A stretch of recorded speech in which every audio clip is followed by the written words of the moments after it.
Good morning, class 10 students, and Assalamu alaikum. I hope you all are fine. As we were doing class 10 mathematics curriculum based on National Curriculum 2025 and book is NBF, and we have started exercise 3.2. In exercise 3.2, question 1 is find XYZ from the following if possible. Mention the reason if not possible.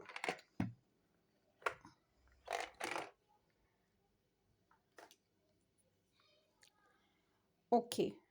Now find x y z from the following if possible means के अगर देखें इन इसके first part में आप देखें x9 equals to 2i यानी दो matrices हैं, बीच में इक्वालिटी का साइन है, तो इट मीन्स कि वो ये कहना चाह रहे हैं कि दोनों मैट्रिसेस इक्वल हैं, तो एक्स वाई जेड फाइंड करें और अगर पॉसिबल है, अगर नहीं तो उसका रीज़न मैंशन करें। तो अगर आप फर्स्ट मैट्रिसेस को देखें तो इसमें x जो है वो 2 के इक्वल, अगर हम कंपैरिजन करें तो 9 जो है y के इक्वल है। ठीक है, वेरिएबल्स को हम कांस्टेंट के इक्वल कर सकते हैं, लेकिन कांस्टेंट को कांस्टेंट के इक्वल उस तक नहीं कर सकते जब तक उनके वैल्यू बिल्कुल सेम और बराबर ना हो। दूसरा, इक्वालिटी के लिए जो आपको मेंशन किया था मैंने, कुछ पॉइंट्स बताए थे मैंने कि अगर एक मैट्रिक्स दूसरे के इक्वल उस सूरत में होता है ना कि अगर उसके दो कॉलम है तो इसमें भी दो कॉलम हो और उसमें एक रो है तो इसमें भी एक रो हो, और कॉरस्पॉन्डिंग एलिमेंट्स भी सेम होने ज़रूरी हैं। ठीक है, जब हमने इक्वालिटी पढ़ी थी तो आप देखें इसमें 2 कॉलम्स हैं, ठीक है, इसमें भी 2 कॉलम्स हैं, इसमें 1 रो है, इसमें भी 1 रो है। अब वैल्यू वेरिएबल कांस्टेंट की इक्वल हो सकता है, इसलिए एक्स की वैल्यू किसके बराबर है, 2 के बराबर, और y की वैल्यू किसके बराबर है, 9 की इक्वल। ठीक है, तो हम कह सकते हैं कि these two matrices are equal. ठीक है, कोई ऐसा रीज़न नहीं है कि ये ना इक्वल हो। अब आप सेकंड पार्ट पर आ जाएं। सेकंड पार्ट में है 6 3 4 x एक मैट्रिक्स है, 7 3 4 0 दूसरा मैट्रिक्स है। ठीक है, अब इसमें आप देखें 6 is not equal to 7, 3 is equal to 3, 4 भी 4 के इक्वल है, x वेरिएबल है और उसकी वैल्यू 0 के इक्वल है, और इसकी 2 रोज 2 कॉलम्स हैं, दोनों में कॉलम्स और रोज़ की तादाद बराबर है। ठीक है, लेकिन सिर्फ एक पॉइंट ऐसा है जिसकी वजह से दे आर अनइक्वल, वो उसका रीज़न आप ये लिखेंगे कि not possible because 6 is not equal to 7। बस एक नंबर ऐसा है जो 7 के इक्वल नहीं है, बाकी तमाम कंडीशंस पूरी हो रही हैं, लेकिन एक रीज़न की वजह से they are unequal and we can't find value of x y z. उसके बाद आप सी पार्ट पर आ जाएं। 5x 2y, ठीक है, यानी 2 रोज हैं और एक कॉलम है एक मैट्रिक्स में, और दूसरे में -10 और 20 यानी 2 कॉलम्स हैं और एक रो है। इसमें एक कॉलम है और इसमें 2 कॉलम है, तो ये तो यहीं पर आकर इसकी कंडीशन फेल हो गई। तो हम कह सकते हैं कि these two matrices are not equal because number of rows and columns are not same. अगर आप मज़ीद इसको डिस्क्राइब करना चाहें तो कर सकते हैं, एक दो पॉइंट्स आप इसके रीज़न में और भी लिख सकते हैं।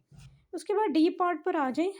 माइनस का साइन एक तो बाहर, उसके बाद 2x 3y 4x 10, 2x equals to 8, 3y equal to 6, 4x 32 के इक्वल है और 10 इक्वल टू -10 है। ठीक है, तो इसमें आप क्या रीज़न देंगे कि इन कोई वैल्यूज़ आप एक्स वाई जेड की तो फाइंड कर सकते हैं।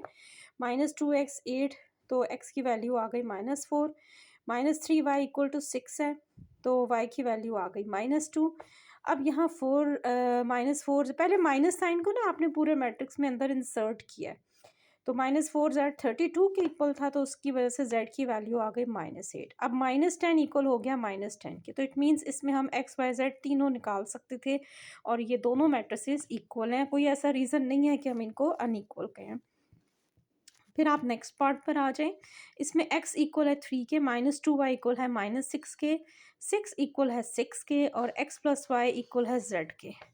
तो x प्लस वाई इक्वल है z की, तो put x and y values जो आपने शुरू में फाइंड की वो इस इक्वेशन, ये कि इक्वेशन बन गई ना, इसमें पुट करेंगे तो z की वैल्यू भी निकल आएगी, और स्टार्ट में आपने x की वैल्यू निकालनी है और फिर y की वैल्यू निकालनी है। तो ये मैट्रिक्स भी एक दूसरे के इक्वल हैं इसमें, और अच्छा इसमें नंबर ऑफ रोज और कॉलम्स भी सेम थे, कॉरस्पॉन्डिंग एलिमेंट्स भी सेम, और एक्स वाई जेड की वैल्यूज़ भी निकल आई। तो ये भी एक गुड मैट्रिक्स था जिसकी बहुत इजीली सारी वैल्यूज़ फाइंड आउट हो गई। उसके बाद आप एफ पार्ट में देखिए तो 1 2 3 रोज़ हैं और 2 कॉलम्स हैं। ठीक है, और रोज़ कितनी है, 1 2 3 रोज़ हैं। इसमें कॉलम 1 है, इसमें कॉलम 2 हैं, तो ये तो इधर ही आके इसकी कंडीशन फेल हो गई, तो हम लिखेंगे not possible because the order of matrices are not equal, और जो उसकी कंडीशंस है वो भी इसकी फुलफिल नहीं हो रही। नेक्स्ट पे आ जाएं तो x plus y x minus y equals to 11 1। दो रोज़ हैं और एक कॉलम है, इसकी भी दो रोज़ हैं और एक कॉलम है। x प्लस वाई 11 के इक्वल हो गया, x माइनस वाई 1 के इक्वल हो गया। तो ये दो इक्वेशंस बन गई। एडिंग करेंगे दोनों इक्वेशंस की तो we will get 2x equals to 12। x और 2 डिवाइड होगा 12 से, तो we get 6, x equals to 6। तो put x equals to 6 in equation 1, क्योंकि दोनों वेरिएबल है ना, तो एक की वैल्यू पुट करेंगे तो दूसरे वेरिएबल की वैल्यू इजीली निकल आएगी। तो 6 प्लस वाई इक्वल्स टू 11, तो इसमें आ गया y 11 माइनस 6, तो y की वैल्यू 5 आ गई। इसमें y की भी वैल्यू निकल आई, x की भी वैल्यू निकल आई, और दोनों मैट्रिक्स एक दूसरे के इक्वल भी थे, कॉरेस्पॉन्डिंग एलिमेंट्स भी सेम थे, वेरिएबल्स की वैल्यू इजीली फाइंड आउट हो गई। तो इसमें कोई ऐसा रीज़न नहीं है कि हम नॉट पॉसिबल लिखें। उसके बाद आप नेक्स्ट पार्ट पर आ जाएं, एच पार्ट। तो 5 इक्वल है 5। अच्छा, यहाँ पर ये कि दो मैट्रिसेस प्लस हो रहे हैं और आगे इक्वल्स टू थर्ड मैट्रिक्स है। तो पहले आप इन दोनों मैट्रिसेस को ऐड करें, इसको एक कंप्लीट मैट्रिक्स बनाएं, फिर आप इसका कंपैरिजन करें थर्ड मैट्रिक्स के साथ। 10 इक्वल है z के, 10 प्लस वाई इक्वल है 15 के, फिर 10 इक्वल नहीं है, नहीं 30 इक्वल है 30 के, और फिर x प्लस 5 इक्वल है 7 के। तो इसमें equality, number of columns rows भी इक्वल हैं, कॉरेस्पॉन्डिंग एलिमेंट्स इक्वल हैं, वेरिएबल्स हैं कांस्टेंट के इक्वल हो सकते हैं, सारी कंडीशन पूरी हो रही हैं। तो आप इसके साथ ये करें कि इक्वेशंस की वैल्यूज़ फाइंड आउट कर लें और इसको सॉल्व कर लें।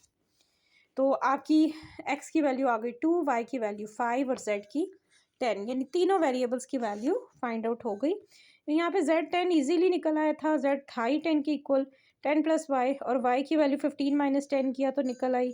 फिर x प्लस 5 और इक्वल्स टू 7 था, तो यहाँ से भी x की वैल्यू ईजीली निकल आई 2। तो तीनों वेरिएबल्स निकल आए, दोनों मैट्रिसेस जो थे वो एक दूसरे के इक्वल थे, तमाम कंडीशंस फुलफिल हो रही थी, तो इसलिए इसका सोल्यूशन पॉसिबल था। उसके बाद नेक्स्ट मैट्रिक्स में आए, 5 आउटसाइड नंबर है, पहले इन दोनों एलिमेंट्स को मल्टीप्लाई करें, फिर उसके बाद दोनों मैट्रिसेस को आप माइनस करें और एक मैट्रिक्स बनाएं। और यहाँ पर भी 2 है, 2 जो है आउटसाइड नंबर है, इनसाइड नंबर्स जो है वेरिएबल्स या जो भी हैं इनके साथ ये मल्टीप्लाई होगा, एक प्रॉपर मैट्रिक्स बनेगा। 5x minus 36 equals to minus 4x, ठीक है। तो ये की क्वेश्चन बन गई। अब इन ये 9x इक्वल्स टू 36, तो 9 4 ज़ा 36, x की वैल्यू आ गई 4। नीचे है 15y माइनस 26 इक्वल किसके हुआ 2y के, ये भी एक प्रॉपर इक्वेशन बन गई। 15y माइनस 2y 26, तो 13y 26, 13 2 ज़ा 26 होता है, तो y की वैल्यू 2 आ गई।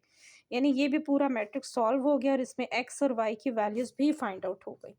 इसके बाद आप जे पार्ट पर आ जाएं, तो जे पार्ट में ये है एक प्रॉपर क्वेश्चन है और थोड़ा लॉन्ग भी है। तो इसमें खैर ये जो 2 आउटसाइड नंबर है, पहले इन तमाम एंट्रीज़ के साथ ये मल्टीप्लाई होगा, एक प्रॉपर मैट्रिक्स बनेगा। उसके बाद एडिशन का साइन है, तो x plus 10 y plus 6 z plus 4 हो गया। फिर -2 और +2, -4 प्लस 12 5 प्लस 6, इनको सॉल्व करें तो हमारे पास ये थर्ड मैट्रिक्स आया। अब इसको इस जो राइट साइड पे आपको मैट्रिक्स देगी इसके साथ इसका कंपैरिजन करें, क्या ये इक्वल हैं कि नहीं है। x प्लस 10 0 के इक्वल हो गया, y प्लस 6 भी 0 के इक्वल हो गया, z प्लस 4 भी 0 के इक्वल हो गया, 0 ऑलरेडी 0 के इक्वल है, 8 8 के इक्वल है, 11 11 के इक्वल है। तो इट मीन्स इसकी तमाम कॉरेस्पॉन्डिंग एलिमेंट्स एंट्रीज भी सेम है, number of rose number of columns भी सेम है, और x की वैल्यू भी इजीली निकल आई, y की भी -6 निकल आई, z की -4 निकल आई।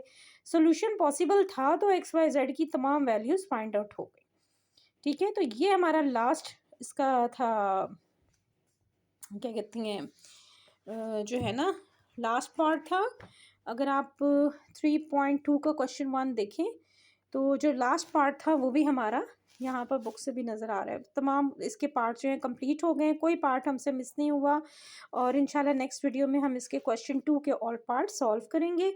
तो इसके साथ ही उम्मीद है आपको तमाम स्टेप्स बहुत अच्छे तरीके से समझ आ गए होंगे, ठीक है। क्वालिटी की कंडीशन सारी आपको ऑलरेडी मैं बता चुकी हूँ, उसके अकॉर्डिंग आपने क्वेश्चन 1 के ऑल पार्ट्स करने, और ऑल पार्ट्स इसके इंपॉर्टेंट हैं, ठीक है, कोई भी पार्ट आप स्किप नहीं कर सकते। इसके साथ ही मैं इजाज़त चाहूँगी, वीडियो पसंद आई हो तो चैनल को सब्सक्राइब करना ना भूलिएगा। अपना बहुत ज़्यादा ख्याल रखें। अल्लाह हाफिज़, अल्लाह निगहबान।